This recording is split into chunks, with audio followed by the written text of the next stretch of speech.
we're going. Mic check.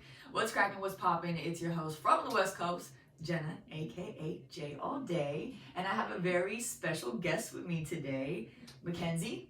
Yes. Introduce yourself. I'm McKenzie Johnson, and I work for Leukemia Lymphoma Society. Yes, she does. So if you guys remember, I did the Winter Pineapple Classic. I've done the Big Climb. She is a part of that same company that helps with people that are facing cancer. Winter Pineapple Classic is kind of like your baby, right? It is, yeah. And it's a pretty cool event. You run a 5K obstacle course, but you have to hold a real life pineapple in your hand the entire time. Yes. It's crazy. It's actually, anybody can do it. I mean, these little kids were like running or like miles next to me, running over like all these obstacles. Me, I had a couple issues some of the time, but it was it's definitely like family friendly. Yeah, we definitely try to. I mean, I literally tell anyone like, don't be intimidated by it. You can do this. Yeah, it is a little intimidating, but it's fun and you get dirty and it's for a great cause. Yes. I did it for my friend Cece, and just because I love McKenzie, Asia too, who works on LLS. They've been kind of like my family since I've moved to the Seattle area. I've worked with you guys so many times on different things and mentioning things on, when I was on the radio, that you just kind of develop like a relationship. And when you have something that's like so strong, like helping people with cancer, it really molds people together. Right. There's like a bond that happens there. Yeah. So tell us a little bit first, like what you're doing, kind of, different avenues of McKenzie. Just a little bit about yourself so people get acquainted. So I did grow up in Seattle. I went to college in California on the Central Coast in San Luis Obispo. I had an eating disorder growing up, and then I was an alcoholic all through college and after, and I'm in recovery now. I worked in the food business before coming to LLS. My mom was diagnosed with non-Hodgkin's lymphoma almost 8 years ago now, which brought me to fundraising and now to a career change in working for LLS. I'm a mountain climber and a rock climber in my spare time. Yeah, she's a beast, let me tell you. And yeah, that's kind of me in a nutshell. That's she actually is one of the most amazing women that I know. She climbs Mount Rainier. She just did it with, well, maybe not just, but 2019. You did it with the first service dog going up there, right? I did, yes. I mean, that's amazing. And who climbs Mount Rainier? Like, who does that? You do that. Yeah. That's not your first time either, is it? No, I've summited Rainier 7 times. 7 times. Yeah. I'm not doing enough. I thought I was doing enough. I'm so scared of heights. You can do it. I so am I. I don't like heights. What? Yeah, it doesn't. I don't believe that. No, it's true. I don't believe that for it's true. 1 second. Yes. She's like, I've done it 7 times. I'm scared of heights. And what made you get like involved? So you said your mom, she faced cancer, and was that kind of like, where does that kind of coincide with your addiction and recovery? Because I think they play like a role with each other, right? They're like very intertwined. So my mom was diagnosed with non-Hodgkin's lymphoma in May of 2012, and I was like deep in my addiction. Then my parents had been like trying to get me help, offering stuff, and I kept saying, yeah, I'll go to AA, I'll do this, I'll do that, and just couldn't get out of my addiction. So my mom was diagnosed, and it caused me to hit rock bottom. And about a month later, I finally texted my sister. I had woken up in my boyfriend's bed in California. I did not start the previous day there. And I woke up there, like, where am I? And I looked down and I had a hospital hospital bracelet on my wrist. And I was like, oh, how did that get there? Right. And did not remember the hospital visit. And it was early in the morning, and I remember walking into his kitchen, and I texted my sister, and I was like, send me anywhere you want. Like, because they had been looking at treatment centers and stuff. I was like, send me anywhere you want. And then I proceeded to get extremely wasted and was passed out by the time my sister flew down to California that same day. She jumped on a plane to get my butt back from Washington. Okay. And then 2 days later, I was in treatment, and now I've been sober for almost 8 years. So I think my mom's cancer diagnosis caused me to hit rock to bottom. hit rock bottom and then to get the help that I needed. Right. So yeah. So was it only alcohol? Were there drugs involved? Was it kind of like anything you could get your hands on? No, alcohol was definitely my drug of choice. I smoked a bit of pot here and there. I did cocaine one time, but the big thing was like the last few years of my addiction, I would go through these phases where I really wanted help. Like I was like, why is this happening to me? Why can't I stop doing this? So I went to the doctor. That's a good sign. At yeah, least. it's like, okay, that was the start of it. Yeah. So I went to the doctor, but they prescribed me lorazepam, which helps you get off, like with the symptoms of withdrawal. But then of course I just used that as a way to drink more. Hangover remedy. Yeah, exactly. So in the mornings I would be using that. So that was definitely the last few years, and I would like con doctors into, because I would like look nice and presentable, and they would say I had anxiety and stuff like that. And so then they would give it to me. Probably never believed that you were an addict or an alcoholic. Yeah, I hid that very well. How many, if you don't mind getting into it, how much alcohol were you going through? A lot. And I'm getting personal because I relate to this because of my brother. Right. So my brother was an alcoholic. He passed away. And he would go through fifths like nothing. Right. And his choice was vodka. And usually an alcoholic's choice is vodka. Right. They say, oh, you can't smell it on your breath. Oh, yeah, right. Okay. And that was always their excuse, you know. So this hits home for me because I had to deal with somebody like that for years. So back to you. Yeah. So, I mean, I was kind of a trash can of any type of alcohol. And then what an alcoholic will do is, if they're trying to control their consumption, they'll be like, okay, I'm not drinking hard alcohol. I'm only going to drink beer. Okay. I'm only going to drink wine, or I'm only going to try to drink on the weekends and stuff like that. So I would say my main alcohol of choice was wine for some reason. Okay. But I couldn't really keep alcohol in the house because I would just drink it all, no matter how much was there. Yeah. So I got to the point where I was like buying box wine because it was cheap and it was a lot in there. But I ended up not being able to do that because I would just almost drink the whole box, and that is like an unbelievable amount of mine. So like a 6-pack of beer would be like pre-game for me, you know. And she's small. You're a small woman, you know what I mean? So yeah, like, and there would be times if I had a weekend, like the weekend would just blur. Like I don't even know day and time. Right. You know? Yeah. So. Yeah, it's crazy. Addiction is crazy because you turn into somebody. And do you, I mean, when did it start, you think? So I have it in my family on both sides. Okay. In my grandparents' era, both I had grandparents who were alcoholics, and then my addiction started out with an eating disorder. Okay. So in high school is when I really noticed that. But before that, I think there were some warning signs, like putting a lot of pressure on myself to be perfect and always wanting to be the best. And not that those are bad things, but definitely the drinking then kind of quieted those things in my mind. And the eating disorder obviously has to do with control and perfection and stuff like that. But then drinking allowed me to not have to feel that way. Right.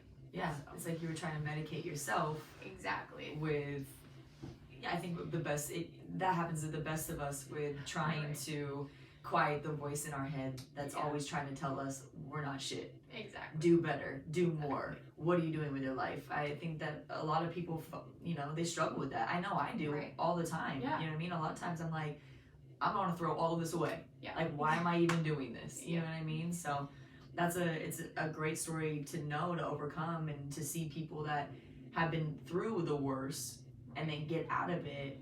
Yeah. That means that you can too. Like if you're having a problem with anything, you know, if you're struggling with anything in your life, like you have to recognize it first. Well, yeah, I tell people all the time, because people will reach out to me, like I have a loved one in addiction, you know, what do I do? I'm like, you can't do anything. You really can't. They have to decide. You can love them. I would also suggest loving them from afar and not enabling them. Yep. Like, if you have an addict in your life, don't be giving them money.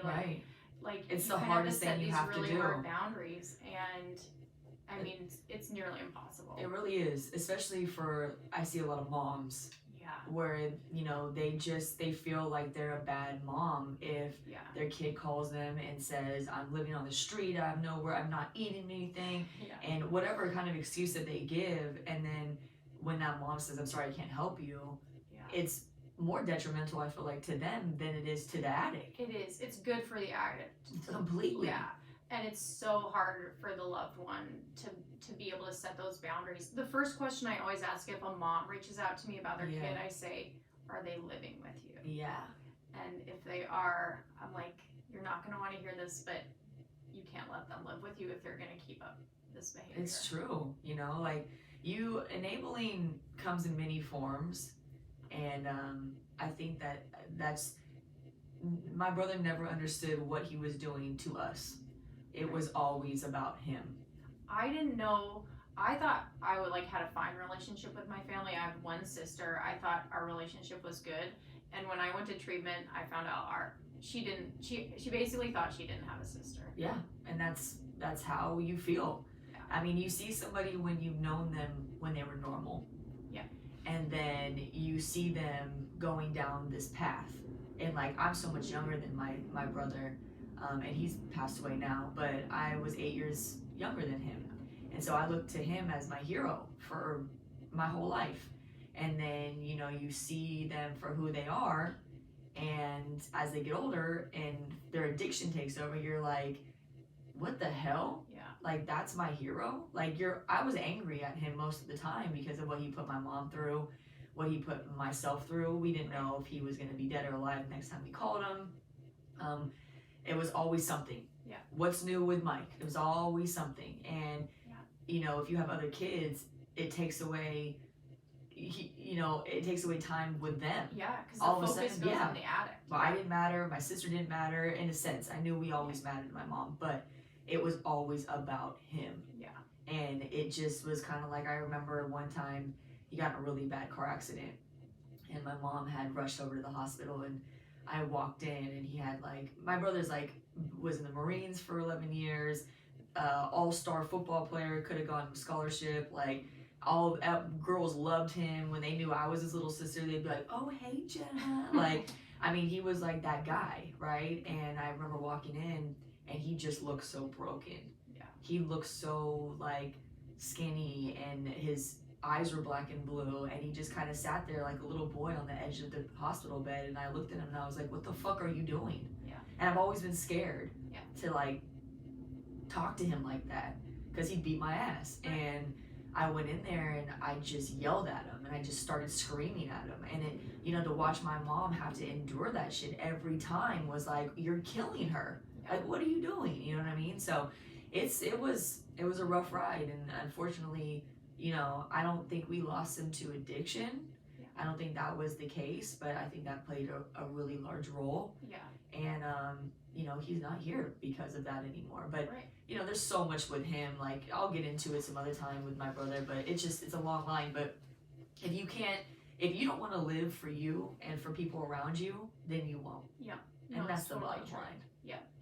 And with addiction comes so many other things, you know, depression, anxiety, all sorts of other stuff that stays even when you're in recovery too. So it's a lifelong process of still working on yourself, even after you get sober. I always said alcohol is the toughest one because it's everywhere. You know what I mean? People don't understand why I don't want to be around. I'm like, I just. Why? Yeah. Why be around? If my drug of choice was cocaine, would you blame me for not wanting to be around cocaine? No. Yeah. And it would be easy because people aren't just racking up lines in front of you as you walk through doors. Exactly. You go to any type of restaurant, they have usually an alcohol, beer or wine. Yeah. You go to any type of going out, it's all surrounded around alcohol. If you're not drinking, then you're smelling it, then it's there, then someone offers you a drink. It's a constant no, I'm okay. No, I'm okay. Yeah. Why aren't you drinking? Even if I go out for a night and say I don't feel like drinking, I'm not a big drinker, but if I just feel like just hanging out, people are like, why aren't you drinking tonight? Yeah. Let me buy you a shot. Come on, drink with me. And I'm like, why is it so hard for you not to have me drink? Yeah, and I mean, that's a good question. You know what I mean? It's just, and I also think that it's scary for people, they lose friends, which technically might not be your friends, but there are people that just because you are addicted to something, they could actually be a friend. You know what I mean? And you have to say goodbye to those people if they don't want to go on that same path as you. So there's a saying in recovery, the only thing you have to change is everything. Seems about right. Yeah, and from my experience, that's true. And I think that, and that's from people that agree with that statement, they have made it through, you know? Right. Like, I think that once you understand it, and, you know, that's what life was given to you, that's what was handed to you, you gotta just roll with the punches, and it's either fight or flight, Exactly. right? So, more power to you, though. Thank you know, you change people's lives every single day when they meet you, when they hear your stories, and especially for women, it's nice to see that coming from a woman. I know Trina, she's like, too bad you don't have a mic, Trina, sorry. Yeah. She's under the table right now for everyone that's listening. So, what else? What other events are coming up? Winter Pineapple Classic just passed. It finished, so we have 2 big events coming up in March for Leukemia Lymphoma Society. We have the Big Climb, Right. and we have the Firefighter Stair Climb. That's right. Yeah. When I went to those, I was in a really, really sad state of mind because my friend literally died, like, I remember. I think it was a day or 2 before that. And so I was already planning to participate, but I went to the firefighter because that's like a week before, right? There's a week in between. Yeah, so I went to that one. Yeah. And that was when my friend was battling. And I remember seeing the firefighters, and I saw them have the pictures of the people on their helmets. And for an empath like me, like, I was crying like the entire time. That is a powerful Oh my event. God, it's making me teary-eyed right now just thinking of it. Yeah. And then when I did it, you know, I held her picture in my hand as I walked up the stairs, and I had created that shirt. Yeah. And people still tell me that, like, that's what people remember me by, is that shirt. And that couldn't have been something better for me because that's how I coped. Yeah. You know what It's I mean? a very, even though it's super emotional, it's very, I don't want to say healing, but it's like, it's.